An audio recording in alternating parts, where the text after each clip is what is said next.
ನನ್ನ ಉಸಿರಿರುವ ದಿನವೆಲ್ಲ ನಿನ್ನ ಆರಾಧನೆ ಮಾಡುವೆ. ನಾ ಬದುಕಿರುವ ಕ್ಷಣವೆಲ್ಲ ನಿನ್ನ ಎಂದೆಂದು ಕೊಂಡಾಡುವೆ. ನನ್ನ ಉಸಿರಿರುವ ದಿನವೆಲ್ಲ ನಿನ್ನ ಆರಾಧನೆ ಮಾಡುವೆ. ನಾ ಬದುಕಿರುವ ಕ್ಷಣವೆಲ್ಲ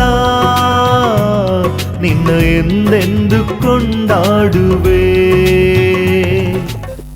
ದೇವರ ಪರಿಶುದ್ಧ ನಾಮಕ್ಕೆ ನಿಮ್ಮೆಲ್ಲರಿಗೂ ಈ ಶುಭೋದಯ ವಂದನೆಗಳನ್ನು ತಿಳಿಸಿಕೊಳ್ಳುತ್ತಾ, ಜೀವ ಕೊಡುವ ಆಹಾರಕ್ಕೆ ಮೂಲಕ ನಿಮ್ಮನ್ನು ಸಂಧಿಸುವಂತ ಭಾಗ್ಯವನ್ನು ದೇವರು ಕೊಟ್ಟಿದ್ದಕ್ಕಾಗಿ ದೇವರಿಗೆ ಸ್ತೋತ್ರಿಸುತ್ತೇನೆ.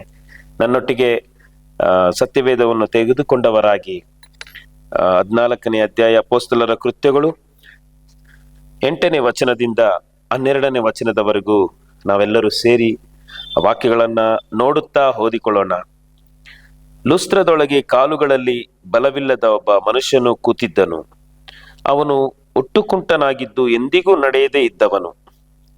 ಪೌಲನು ಆಡುವ ಮಾತುಗಳನ್ನು ಅವನು ಕಿವಿಗೊಟ್ಟು ಕೇಳುತ್ತಿದ್ದನು.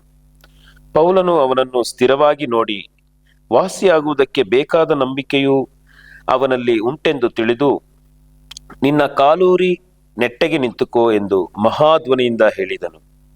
ಕೂಡಲೇ ಆ ಮನುಷ್ಯನು ಹಾರಿ ನಡೆದಾಡಿದನು. ಪೌಲನು ಮಾಡಿದ್ದನ್ನು ಗುಂಪು ಕೂಡಿದ್ದ ಜನರು ನೋಡಿ, ದೇವತೆಗಳು ಮನುಷ್ಯರ ರೂಪದಿಂದ ನಮ್ಮ ಬಳಿಗೆ ಇಳಿದು ಬಂದರು ಎಂದು ಲುಕವೋನ್ಯ ಭಾಷೆಯಲ್ಲಿ ಕೂಗಾಡಿದರು. ಪ್ರಾರ್ಥಿಸಿಕೊಳ್ಳೋಣ. ಪ್ರೀತಿ ಸ್ವರೂಪನಾದ ಪರಮ ತಂದೆ, ನಿಮಗೆ ಸ್ತೋತ್ರ.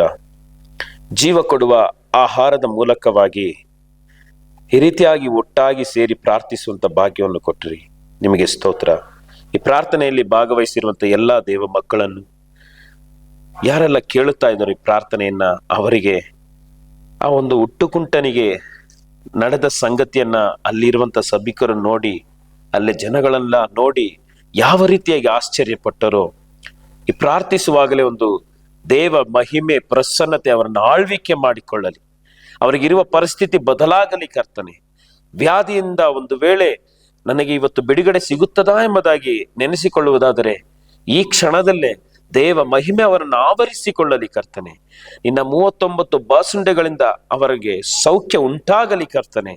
ಈ ದಿನದ ಪ್ರಾರಂಭದ ಮೊದಲುಗೊಂಡು ರಾತ್ರಿಯವರೆಗೂ ಕರ್ತನೆ, ನಿನ್ನ ಕೃಪೆಯು ನಿನ್ನ ಶಾಂತಿ ಸಮಾಧಾನವು ಅವರನ್ನು ನಡೆಸಲಿ.